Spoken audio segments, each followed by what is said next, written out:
घोर कलयुग में जब मनुष्य पुण्य विवर्जित हो जाए,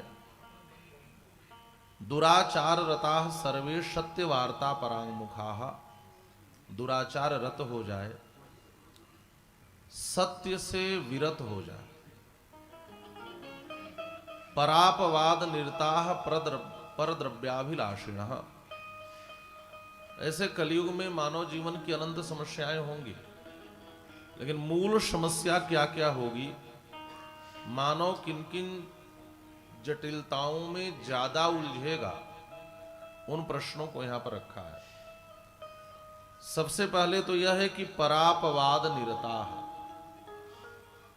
हमारे पास अपनी कोई बात नहीं होगी, हमारे पास दूसरों की बात होगी। दूसरे में क्या दोष है, दूसरे का घर का झगड़ा क्या है, दूसरे के यहाँ क्या चल रहा है, हम अत्यधिक समय केवल दूसरे की बातचीत करने में खो देंगे। ये कलयुग की एक बड़ी समस्या है। जब हम दूसरे की चर्चा में निरत रहेंगे, परापवाद निरता और परद्रव्याभिलाषिण, कलयुग का एक बड़ा दोष यह भी होगा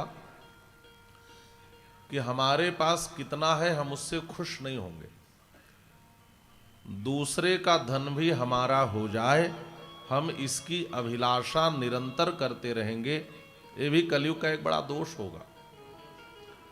दूसरे का धन हमारा कैसे हो जाए, परद्रव्याभिलाषिणः। और समस्या क्या होगी, कहा पर स्त्री सक्त मनसः, दूसरे की पत्नियां अच्छी लगेंगी और दूसरे के पति अच्छे लगेंगे, यह भी एक विडंबना होगी। पर स्त्री शक्त मनसः, दूसरी स्त्रियों के प्रति आकर्षण होगा। और कहा पर हिंसा परायणाः,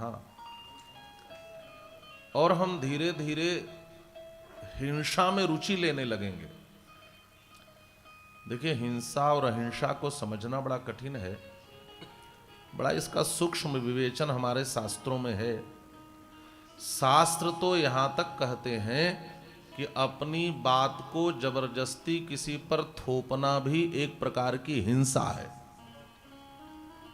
हमारी ही बात मानो, यह भी एक हिंसा ही है।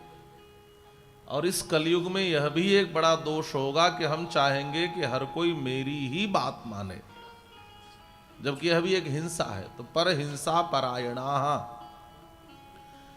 और कलयुग का जो सबसे बड़ा दोष होगा वह यह होगा, देहात्म दृष्टयो मूढ़ाः। हम देहात्मवादी होंगे, नास्तिकाः पशुबुद्धयः। नास्तिक शब्द के दोनों अर्थ होते हैं।